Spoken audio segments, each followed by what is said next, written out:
1 Peter 3, starting in verse 8. Finally, all of you have unity of mind, sympathy, brotherly love, a tender heart, and a humble mind. Do not repay evil for evil or reviling for reviling, but on the contrary, bless. For to this you were called, that you may obtain a blessing. For whoever desires to love life and see good days, let him keep his tongue from evil and his lips from speaking deceit. Let him turn away from evil and do good. Let him seek peace and pursue it. For the eyes of the Lord are on the righteous, but his ears are open to their prayer. But the face of the Lord is against those who do evil. So Peter is moving now in his argument. The way Peter talks to this church is some things about God. So we call it theology. And that just means some things that are true about who God is and what he's done. And then he would shift and talk about, okay, if that's true about God and you, then here's what that looks like as you live it out. And he's kind of going to go back and forth as he has this conversation. And so in the last few weeks, we've been looking at groups of people. So Peter identifies that within a church family like ours, that not everyone's in the same place. Not everyone has the same background, the same experience. And so he's going to hit the highlights of different groups in the room. So he starts with just how the church interacts with itself. And then he'll talk about the church and the government. He'll talk about masters and servants. He'll talk about husbands and wives. And now he gets to here where he's going to kind of draw a summary around those groups and bring it to a conclusion. Now, that doesn't mean that Peter is done talking to people about what it looks like to follow Jesus. He'll continue to do that. But we're going to see him shift again in the near future to talking about some more things that are true about God and how they inform how we live. So if you look at it, he starts with finally, which I believe is him summarizing to all the different groups in the church that he's talked to. But here's where it changes. All of you. So if we have offended you, Chris or I, in the last few weeks, now it's time for everyone to be offended, all right? So everybody now, the whole church, this is a kind of look at me moment. You ever talk to your child and like they're not paying attention? You know what I'm talking about? Come on, right? You know what I'm talking about, right? So sometimes I'll hold my kids' ears and go, hey, look at me, look at me. My wife does this to me too. She says, listen with your eyes. I don't know if you've ever been told that. So apparently I'm not allowed to watch TV and listen. It's off. So it's listen with your eyes. It's look at me. Finally, all of you, pay attention, have unity of mind. Have unity of mind. So the way that Peter's going to do this, he's going to give us 5 things that we should do, followed by 1 thing that we shouldn't do. Now, these are not religious lists because God himself is saying this is what your life should look like. Now, this is driven out of a love for the Lord. I want you to notice that this is to a church, meaning these is 2 people that have already put their trust and their faith in Christ, and now he's saying, because you have this relationship with the Lord, here's how you should live. So first of the 5 things is unity of mind. This means harmony, or to be of one mind. As a church grows, it loses its focus over time. It's just the natural consequence of getting more and more people in the room and more distance from its initial plan. And so when we talk about harmony or this one-mindedness, it needs to be centered on the gospel. And in my time in church, my mom's water broke with me in church, so I have a lot of experience in church. I've been in church my whole life, and I would say of all the fights I've seen, very few of them are about theology. Very few of them are about what we consider secondary issues, and a whole lot of them are about dumb stuff. A whole lot of them. So let me tell you what we've done as a church to try to build unity from the very beginning. We have a theological statement of faith. Most churches have this. It's just here's what we believe to be true about God, and if you want to be part of our partnership here, kind of part of our formal family, you got to believe that. You got to agree with us on that, because this is what we consider to be foundational, or what we would consider close-handed. We hold tightly to these. But then we added something to that. You can find this on our website, and we call them distinctives. These are secondary issues. We believe these are, you can have people on both sides of the issue that can still love Jesus and be in church together, but we wanted you to know how we were going to teach and what you could expect from us. Haven't had really any problems in those. But we've heard people talk about carpet color and song choice and service time and all kinds of stuff that's really not even secondary or third or fourth or fifth. It's kind of really far down the list. Now, before I sound really harsh, I actually was at a church before that struggled with this far more than this church, so please don't feel like I'm just calling you all out, because I'm not. I was at a church where a guy left because we painted the ceiling tiles a different color. And then he reported me to the county building inspector and said that I had done illegal modifications. At that point, I was working at a hospital as a maintenance guy. I worked with state inspectors, and so I had to walk through the building, and we had to pay a $400 fine for him to come out and check and see that we had done nothing illegal. And he was on the board. Like crazy, crazy things disunify a church. So he says, listen, you're all in different places. Some of you are servants in really great homes, where your master is kind and good and just, and some of you aren't. And some of you are in marriages that are really good and healthy, and your husband's for you. And some of you are not. Some of you feel oppressed and more attacked in your social life than others. And he says, regardless of all of that, have a unity of mind. Unity of mind, that the church has got to hold on to what matters. Let me give you some things that happen in churches. Preference based on consumerism. I come to church because I like, and then we fill in the blank, leads to, well, I like it more. I like it a lot more if it was louder, quieter, faster, slower. I mean, what you can, and we just fill in the blanks. And so we're tempted to come to church, and then things that are small issues to us become big issues to us because we talk to each other about it and we make it a bigger deal than it ever should have been. I sat in meetings talking about which hymns Jesus sang. None of the ones we know, right? None of them. I don't know what he's saying. They sang a song. I don't know. Like, we basically spent all church history guessing. Just figuring it out. We can fight about things that don't matter. One time early on in my church life, I've learned, you've never seen me in sandals up here. This is a story of why. Wore sandals to church one time, and I was so nervous that I was going to fall off the stage. There's a lot more stairs. They were maroon, and they were really close. And so I took my sandals off because in my mind, the likelihood of tripping down the stairs. You ever had really sweaty feet in sandals? Like, you ever been nervous? I don't know. It's a scary thing, right? So I was like, I'm walking up barefoot. I'll walk up barefoot. I give my one announcement. I didn't even make sense walk off, and I got railed at the end. How dare I take my shoes off? And I was like, I'm so sorry. I didn't realize I had crossed a line that no one had ever spoken about. I mean, I've watched people leave churches over things that just are secondary. So the church has got to fight. Everyone in this place has got to fight for what matters. What matters is that within a mile of us, as we sit here talking about the gospel, there are thousands of people who do not know the Lord, and eternity is coming. If that doesn't motivate the church to pursue holiness, to preach the gospel, to walk in integrity and godliness, I don't know what would. We cannot be united around anything other than the gospel. And here's the great thing about this church. This church was clearly a diverse church. They had some people who were wealthy and some people who were slaves. What unified them was not their social standing. It wasn't their neighborhood. It wasn't how much money they had. It wasn't the color of their skin. It wasn't any of that. It was the gospel of Jesus that brought them together. It allowed this church to bond as one body because they loved one God. Unity of mind. We need to extend the benefit of the doubt. Let me just speak as a church family.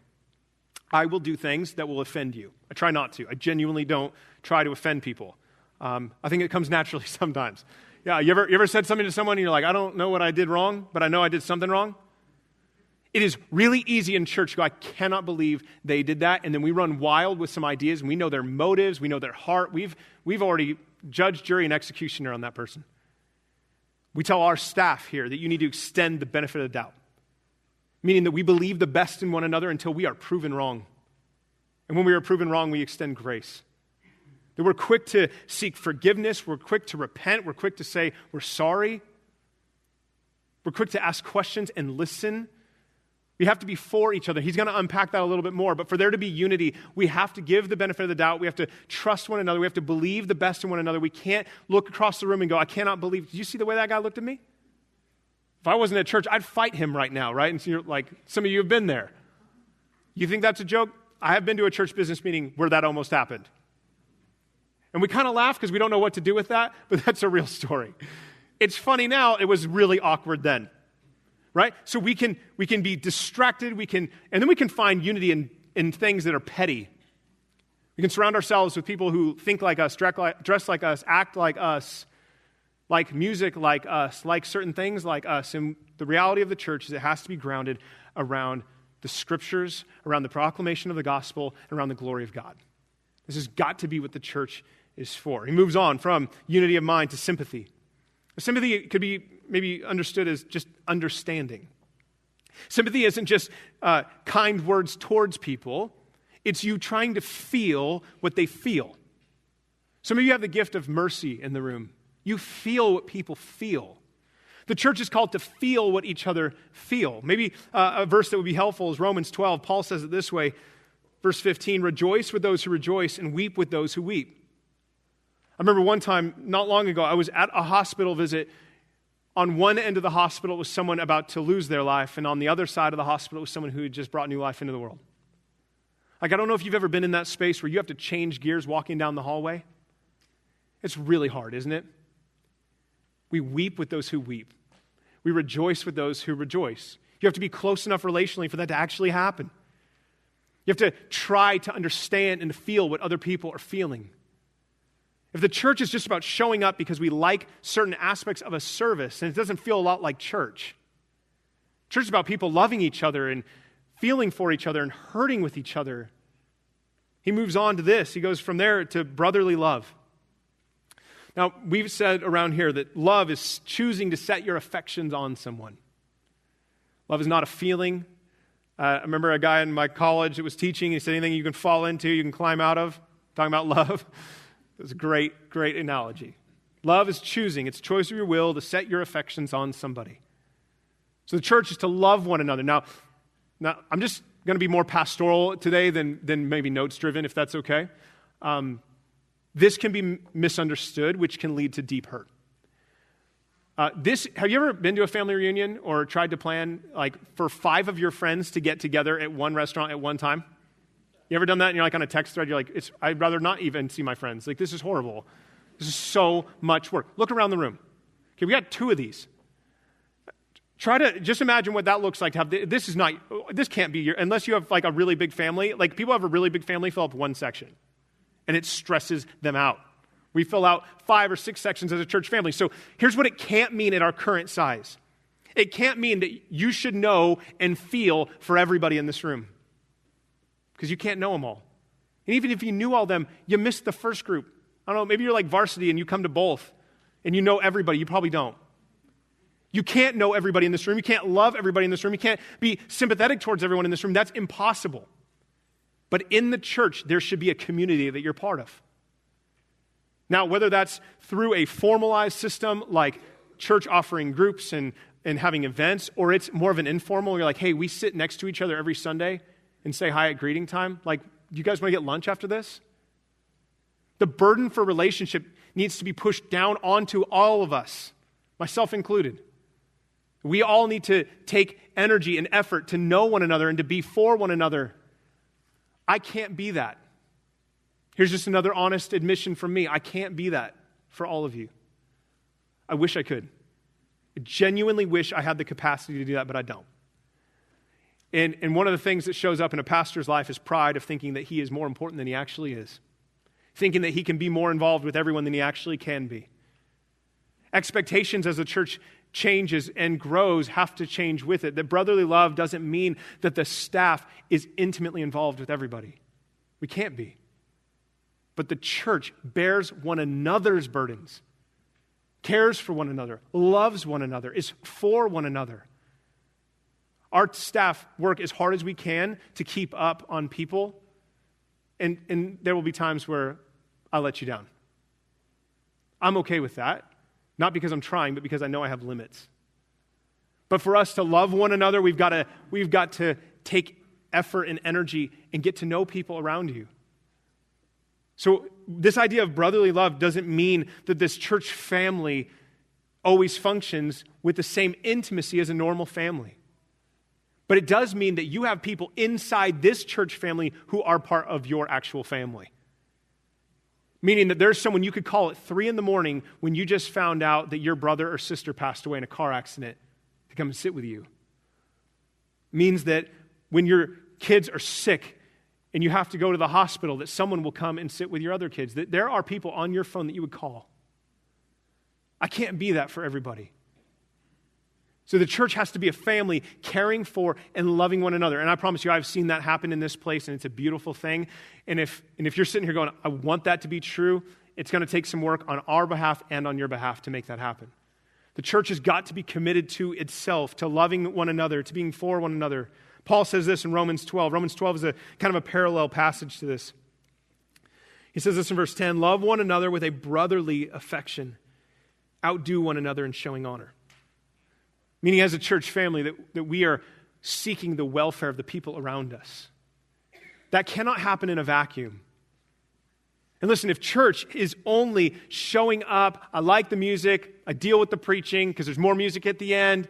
Like if that's what church is, then we don't get to this. You gotta have people in your home eating dinner with you and talking about life. When the church becomes consumeristic, it loses its unity of mind, but it also loses its sense of family. Church has to fight for that. We have to believe in that. And listen, that's not like these fun moments. Like life with people is really hard. And here's the other thing I know that is really easy. It's easy to get close to people, to be known by people, for them to know too much of your business and go, I'm going to leave. There's another one down the street. He's funnier than Blaine anyways, so let's go down there and we can start over. And you can kind of move around in the shadows of the church and never be known. And listen, you can't do that. You can't do that because if that's true, this won't be true in your life. It'll be true for other people in the church around you, but it won't be true for you. You've got to be committed to each other, to making relationship work. And listen, like real gospel relationships are gritty and they're messy and they're hard. There's times when they're really fun. There's times when they're really messy. You'll get phone calls that are really hard. You'll have people that are not easy to get along with. That's part of church, but that's what family looks like, doesn't it? So he keeps going beyond that from brotherly love to a tender heart. Now, a tender heart and sympathy really do go together. Tender heart, I think you could translate as compassionate or kind. Now, to be compassionate and kind, we need to be understanding. We need to be sympathetic. To be sympathetic and understanding, we need to be compassionate and kind. Think of the diversity that should exist in a church, and how is that even possible? Well, they have one mission because they have one God, they have one Savior, and His name is Jesus, and that's what brings all these people together. But then, they listen to one another. They try to feel what the other people are feeling. They try to extend love to them. They try to sit with them and go, I've never experienced that before. Help me understand how that feels for you. Every one of us have different backgrounds. I'm so churched, it's crazy. Some of you are in here going, I've never been to church. I haven't been to church in a real long time. That's awesome. You know what allows the church to function and to allow that kind of diversity? Because we have the same God, and we actually seek to hear from each other. This idea of tender-hearted means that when people interact with us who have struggles different than what we've struggled with, we aren't judgmental. I just want to hear how this happened in your life. Because here's my story and here's your story. They're different, but they're both the same in that Jesus has saved us. I've made phone calls to 80-year-old church ladies who would be engaging in people's lives in ways that you would never think are possible because that wasn't their background. But you know what? They were understanding and they were sympathetic and they listened. Is the church a safe place to not be okay? Is the church a safe place to be really different? Listen, I know the temptation when you show up to church, you show up and they're like, oh, everyone in here's got this wired. They all know the words of the songs and they get it.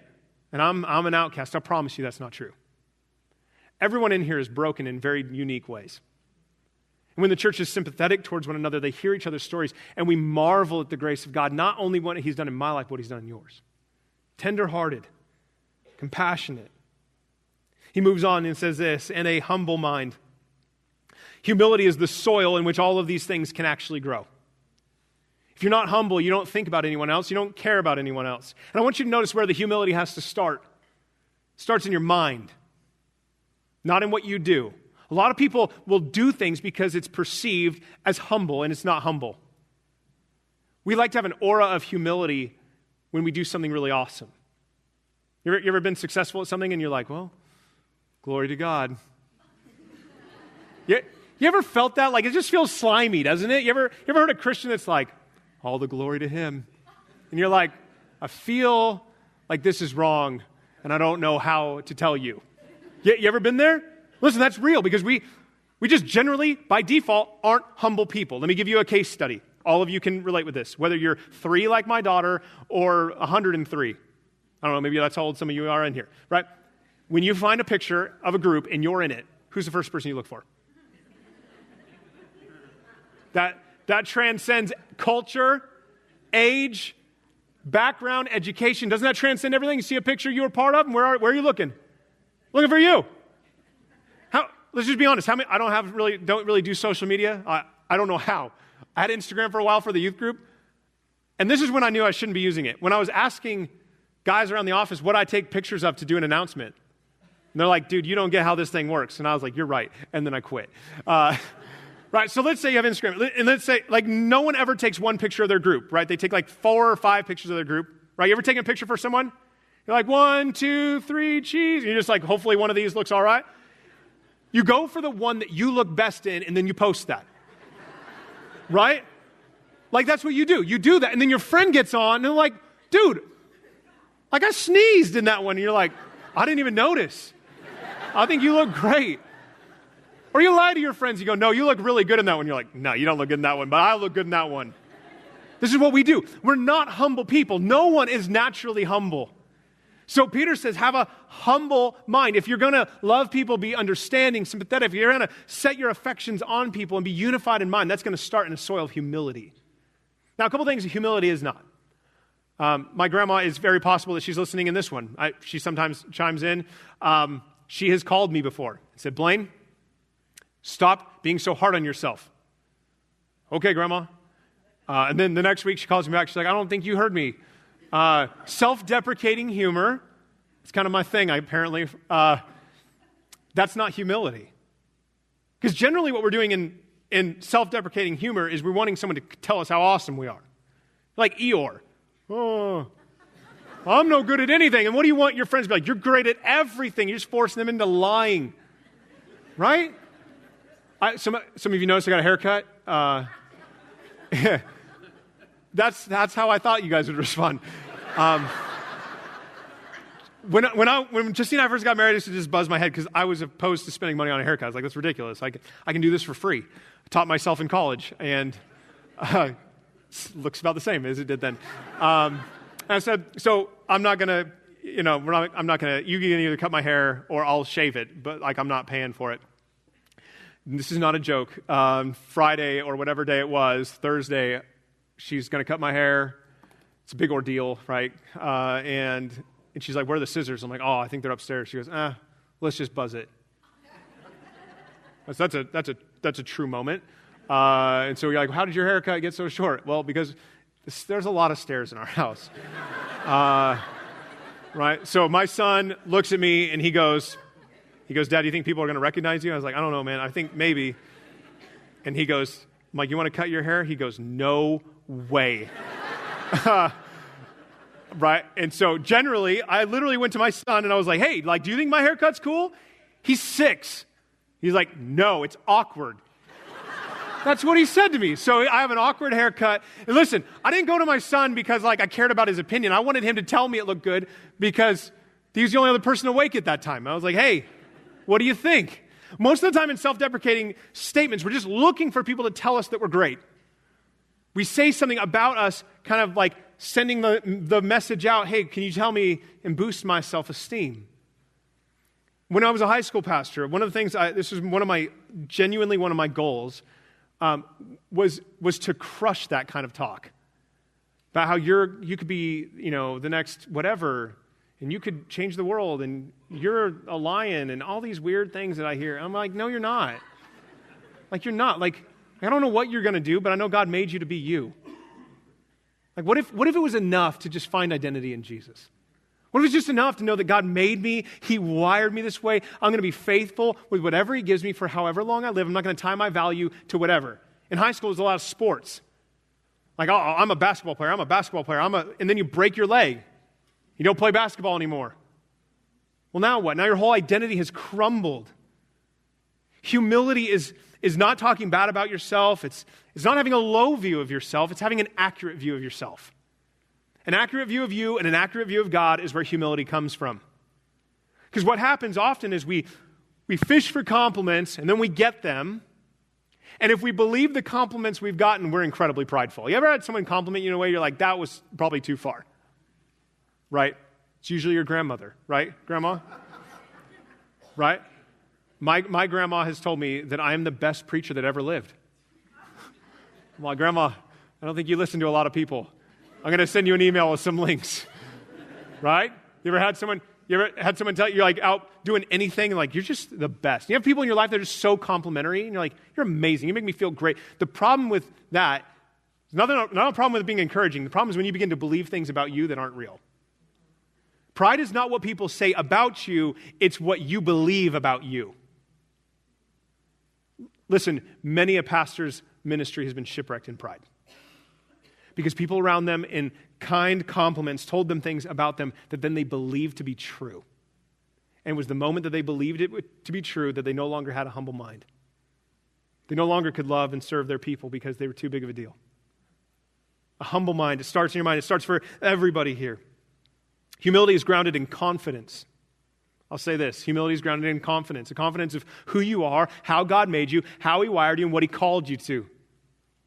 One of the reasons I told Justine, after the husband and wife one, she goes, I feel like maybe you should check with me about things you say. I'm like, I don't know what I'm going to say all the time. Sometimes I'm just talking about us. And she goes, yeah, I know that's the problem, right?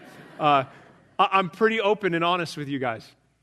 And listen, that's not because I need you to compliment me. That's just because that's the easiest way in my life to live. Because there's not a version of me that you're going to see in Target that you're not going to already have heard about. This is why I told you, I think it was last week, because I saw someone that didn't see me at Safeway buying I'm sorry flowers for my wife because I was a jerk, right? And I know how this goes. Oh, Blaine, you're just, look at him. He's out buying flowers for his wife like he's practicing what he preaches. No, I'm going to preach about things that I didn't practice, right? Being honest, knowing who I am in Christ, knowing what He's called me to gives me a confidence, should give you a confidence in your life that you don't have to fish for compliments because you already know what God thinks of you. I'm not desperately concerned with what a lot of people think about me in my life. I am desperately concerned with what God thinks about me in my life, which allows, hopefully, in the church, humility to enter in, but it to enter in with a confidence. Sometimes we think of humility as weakness. It's not. He moves on, verse 9. Do not repay evil for evil or reviling for reviling. Now, in basically every relationship that Peter talked up to this point, it's going to lead to you wanting to do this. Is that fair? So if your spouse is awful to you, harsh to you, what do you want to do? You want to be harsh back. Like, because in the moment, that feels like the right thing to do, right? Or maybe you have a master who is harsh, and so you're going to make his life miserable without him seeing it. Whatever it might be, the temptation is to repay evil for evil. It feels right. It gives a sense of justice and vindication. He says, nope, you don't get to do that. And the example has already been Jesus, that Jesus was more abused, more marginalized, more taken advantage of than any of you ever will be because He alone was perfect. So regardless of what happens in your life, it couldn't have been as bad as Jesus because Jesus was perfectly innocent. None of us have ever been perfectly innocent in anything. And so don't repay evil for evil or reviling for reviling, but on the contrary, bless. Now listen, these are things that we say in church all the time, but we don't mean them. So here's what some of your prayer life should look like. God, I don't want to pray for them right now. So Spirit, would you help to break my heart? Would you help my affections to follow my mind? When Jesus says pray for your enemies, we talk about that like it's this cute thing, but we often never practice it. We often write people off. I'm glad they moved. I hope I never see them again. Or we may say, oh, yeah, we're good, but you're not good. Praying for your enemies is a practical way that Jesus knows will draw your heart back into humility, back into unity of mind, back into sympathy, back into brotherly love, back into care and compassion, back into all of that stuff. So he says, on the contrary, when someone is evil to you, bless them. That doesn't mean some kind of weird ritualistic thing. It just means that seek their good. Seek their good. Pray for them. Like if you haven't prayed a prayer where you were honest with the Lord that you didn't want to pray that prayer in a long time, you probably aren't praying hard enough. You're probably not praying for people like you should. People offend each other, don't they? You ever had your feelings hurt? Someone said something that hurt you, offended you? Someone crossed the line? Yeah, welcome to life. Jesus says learn how to pray for them. Learn how to bless them. This is not just a Jesus thing. Sometimes we read the Bible and we go, oh, well, Jesus was this really nice guy. In the first part, there's a lot of people fighting. The next part's real nice. It's always been the heart of God. God goes to a guy named Abraham. He says, I'm gonna do some things for you. Now, this is a good deal, right? You're sitting in a tent alone. God shows up and is like, I'm going to give you land, people, and fame. Okay. That seems like that's a good deal, okay? Like, I don't know if you've ever had a moment like that. That's a great deal. My kids got a pair of free sunglasses at, like, downtown, and they freaked out about that. This is a better deal than that, okay? So God's going to bless you. He's going to give you all these things. This is a great deal. And he ends it, Genesis 12:3, with, and in you all the families of the earth will be blessed. Meaning that blessing, you're not a cul-de-sac, you're an avenue. Right? You shouldn't be the end of what God is doing. If God is blessing you, if you get a promotion, if you make more money, if you do all that, God is giving you more so that you might be a blessing. Right? If we become cul-de-sacs, that's where preference shows up, that's where consumerism shows up, that's where church exists to serve me rather than me serving my church. This is where all that shows up. So you're called to bless in the same way that Abraham and the people of God were always to be a blessing to the world. You are, I think Skylar's analogy is better than mine. You're supposed to be a funnel, not a bucket. You're a conduit, a channel of God's grace to the world. That when he blesses you, you should bless others. And even when people are evil to you, you should bless them, because what did Jesus do for you? While you were still an enemy of his, what did he do for you? He died for you. So the church should bless each other, and they should be a blessing to the world. He says this, for to this you were called, that you may obtain a blessing. We'll start with the first part. For to this you were called. You were called positionally into Jesus, but you were also called to live and follow Jesus. You were called both positionally and practically. Or maybe think of it like this. Life in Jesus is an already not yet. Already not yet. Now let's get to that, because this is what the next part is. That you may obtain a blessing. That sounds like a guy on TV holding the Bible trying to raise money for a jet, right? Like, how many of you guys want to receive a blessing? Well, you better give a lot of money, and then he'll give you 100-fold back. That's what we call a bad investment strategy, okay? What in the world is this obtaining a blessing? It feels like if you do all these things, then you acquire something. But we're going to see from this that you were called. He's going to reference back to being called. And so it's an already not yet. So this blessing you're obtaining is still future tense, and it's already.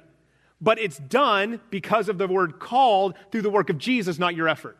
Okay? So maybe it was a little complicated, but I want you to see this. So if you go back just a little bit more in 1 Peter, you'll hear this. But you are a chosen race, a royal priesthood, a holy nation, a people for his own possession, that you might proclaim the excellencies of him who what? Who called you out of darkness into his marvelous light. So it's that calling positionally that now is driving you into obtaining a blessing. So what's the blessing? The blessing is long-term new life in Jesus, but there's also a blessing in the right here, right now. Already, not yet. Already I have new life and security and a confidence in the finished work of Jesus in my life right now, that I don't have to fear or be anxious about eternity. But in the not yet, this world is not what it one day should be or will be. Like, isn't this the reality of our lives? That we deal with things and we encounter things that we just go, God, why is this happening?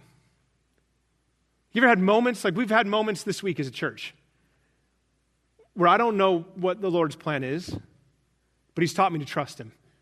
I wish I knew what he was doing, but I don't know what he's doing. And you go, Lord, why? How long? There's got a new book I'm reading through called How Long, O Lord? Like, Lord, how long is this going to happen? There's an already not yet. We have to understand both of the already and the not yet when we talk about blessing, or else we'll start to abuse the word blessing and lead people away from the gospel of Jesus. So let me give you an example from Jesus' words. Jesus says this in John 10:10. I came that they may have life and have it abundantly. Now, that's an already, not yet. That there's this abundant life to be found in Christ in this life, but there's still something coming. There's still more to come. So this blessing that's found in Jesus is this blessing of security and confidence that I have been justified, legally made right with a holy God because of the finished work of Jesus on the cross. Because Jesus stood in my place, I have a confidence that I will stand in his place one day. That I get to be an heir of the King, not because I worked really hard, not because I memorized stuff, not because I had great attendance at church. I have all that because Jesus stood in my place. That is part of this abundant life. That joy transcends trials. It transcends life experience. It allows the slave who's being marginalized in modern-day Turkey, back in Peter's day, to suffer knowing that there's still hope and to have hope and life and joy right now as they long for eternity.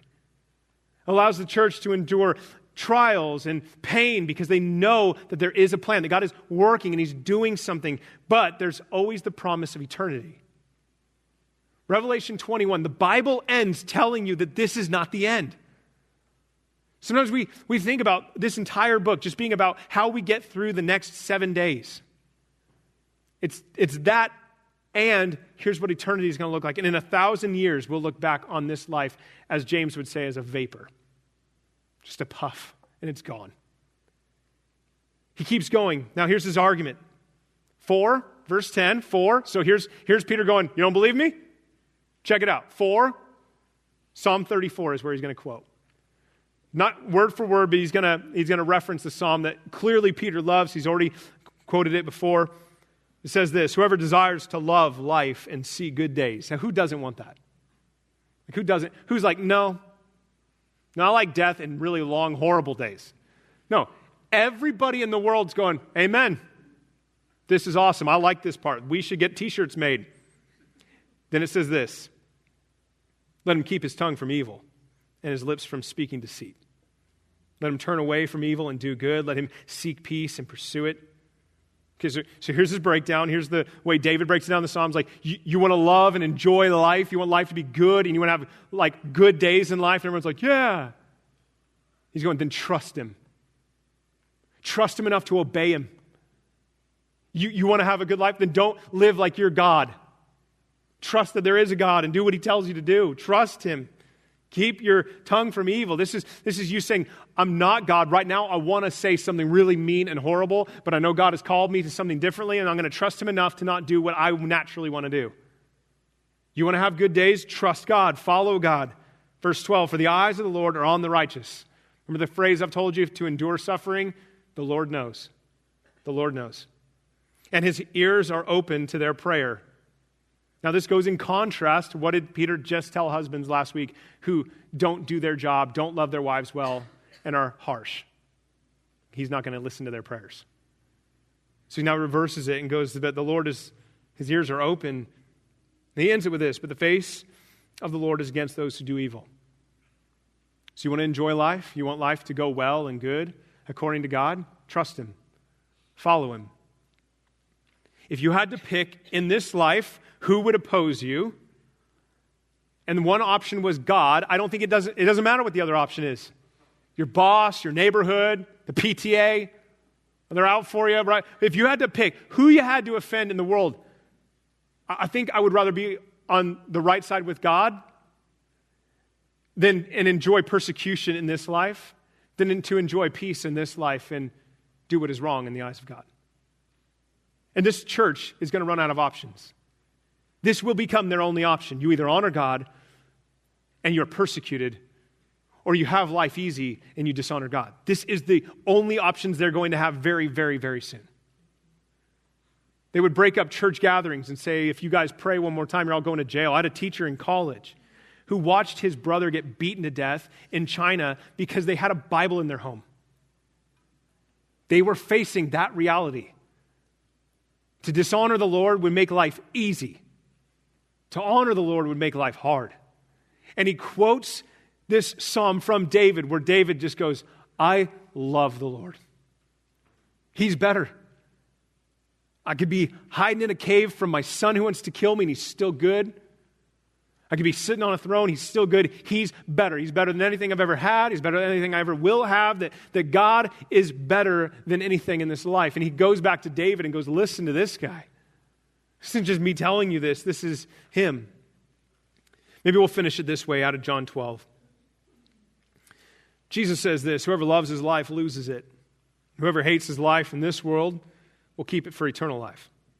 If anyone serves me, he must follow me, and where I am, there will my servant be also. If anyone serves me, the Father will honor him.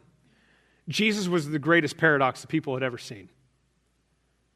We'll just recap a little bit of Mark because we've preached through that. Mark 1, Jesus goes out and preaches. Mark 2, everyone finds him. Like, this guy's famous. He can heal people. He can feed people. Like, this guy's the best. Diseases are going away. Death is going away. And free food. Like, who wouldn't want this guy to be their king? Maybe a story that helps illustrate the danger of consumerism in a church. Feeding of the 5,000. It's this miracle that's recorded across all the Gospels. It's because it's so insane and so amazing that the apostles watching and were like, I can't believe that happened.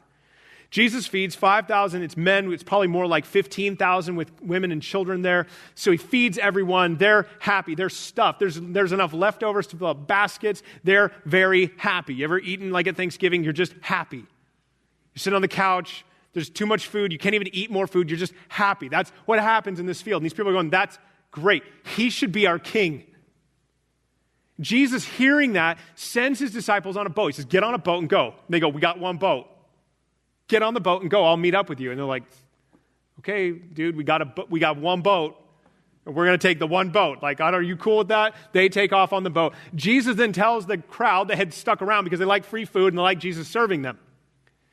He would then turn around and go, no more food for you. Right? Which is an incredibly unpopular thing to say right after you fed everybody. No food for you. And the only food you should have or will get is the bread of life, which will never, ever leave you hungry again. They're like, what? So, like, is there real bread coming or what's happening? There's no real bread, only the bread of life. Jesus tells them, you don't need more food. You don't need me to entertain you. You need the gospel. You need to be right with God. And then they all go, not interested. Not interested. Jesus sends those guys away because he doesn't want them to hear this nonsense of Jesus exists to just bless you in those kind of ways. Because what's the blessing that Jesus offers? He's going to stand in your place and pay the penalty of your sin. That's the bread you need to eat. And that's why every time we take communion, you grab that little piece of bread, that is a picture of the bread that actually you need. It's better than this temporary, fleeting enjoyment. Jesus will then walk back out on the water, telling the guys he doesn't need a boat. This is how Jesus works. And so every time people follow him, he says something crazy. Luke 14, great crowds have gathered. And even you introverts are like, hey, if great crowds gathered on my Instagram, that'd be awesome. Like, I'd love to be popular. People like Jesus. They love Jesus. He turns around, he says, hey, if you're not serious about this, you should go home. He tells other people, you're going to be homeless if you follow me. You still in? He has a kid go, Jesus, I'm in. I'll follow you. And he goes, I just got to bury my dad. And he goes, let the dead bury their own dead. You go, wow, Jesus. The reality is this kid wanted his inheritance and he wanted to follow Jesus. And Jesus says, no, you got to pick one. Peter's going to drive home on this church that your circumstances might not be great and they might even get worse, but the joy that you have in Jesus is so much better. It's better in the right here, right now, and for eternity. Who wouldn't trade that? Who wouldn't trade that? Philippians 3, Paul says this. Indeed, I count everything as lost because of the surpassing worth of knowing Christ Jesus, my Lord. This knowledge of Jesus is the right here. He knows that a future is coming. He knows eternity is coming. But I want you to notice what he says. He counts everything as lost right here, right now for knowing him. And it cost him everything. It cost him his health. It would ultimately cost him his life. He lost friends and influence, respect. He lost everything. He goes, it's better. He's not saying eternity will be better. He's saying this is better. It's better to have nothing and to have him. It's better to have nothing and to have him. For his sake, I have suffered the loss of all things. And I count them as rubbish in order that I may gain Christ. Christian, is that how you think about Jesus? Is he better than everything? Is the already of having Jesus better than anything you could have in this world? The not yet is even better. This is why the Bible ends with John seeing this vision of eternity. And eternity is not floating around on weird clouds. It's an actual city with actual people, and it says that God is going to rule with them, and he's going to be their God. He's going to wipe every tear from their eyes. He's going to be your king in perfection in eternity. That's coming. That's great news. That's even better than anything right now. And Paul says even the right now would be better. Right now, I've lost everything. I've been shipwrecked, beaten. I've been falsely accused. I've been imprisoned. I've been tortured. I'm going to die. He even tells the church when he leaves in Ephesus, I'm going to go. I know that chains await me. Like who does that? Like if you knew that chains awaited you, I think you'd crawl out the back window and run. He says, no, that's better because Jesus is better. This is Peter's point. With all the different groups and following Jesus in your marriage and in the government and all these different areas, he's saying, listen, do you love him more than anything? Do you delight in the Lord? Is he enough? And if you're in the room and your honest answer is no, there is a joy that is greater than anything you've ever chased after. I was drinking my coffee this morning. Got a free one, so it was enormous. That's why I'm all amped up right now. And on the top, it just said, here's a little joy for today. I was like, that ain't joy. It's happiness, but it ain't joy. I could spill my coffee on me right now, and I would not be joyful, right? The joy is different. Some of you have pursued happiness, you've pursued temporary things, you've chased after stuff, and there's this void that you can't escape, and it's because, as Solomon would say in the book of Ecclesiastes, that God has put eternity on the hearts of men. And maybe if you're in the room and you're like, I just have never experienced the joy of the Lord. I've talked about him, I've gone to church, I've sang along, but I've never had this sense of joy. I like to think of life now in another bad analogy that I created myself, as we're all blindfolded walking towards an edge. I have lost all sense of strength and confidence in my time being a pastor. I don't know how many days the Lord has given me. I've been around this place long enough to know that nobody knows that answer. But I have a confidence in Jesus in the right here, right now, that allows me to deal with the life that he has given me, to deal with whatever trials he'll send my way. And I have a confidence that one day I get to be in eternity because of what Jesus has done. If you don't know what that joy is like, I'm begging you to come to terms with Jesus. Maybe that means finding me. Maybe it means getting coffee with me this week. Maybe it means finding the person that invited you to church and making them buy you coffee. It can mean a whole lot of things. But church, we should be known above all else that our love for Jesus is greater than anything else. The joy of the Lord is our strength. That this would be true of us, that's my prayer. Let's pray.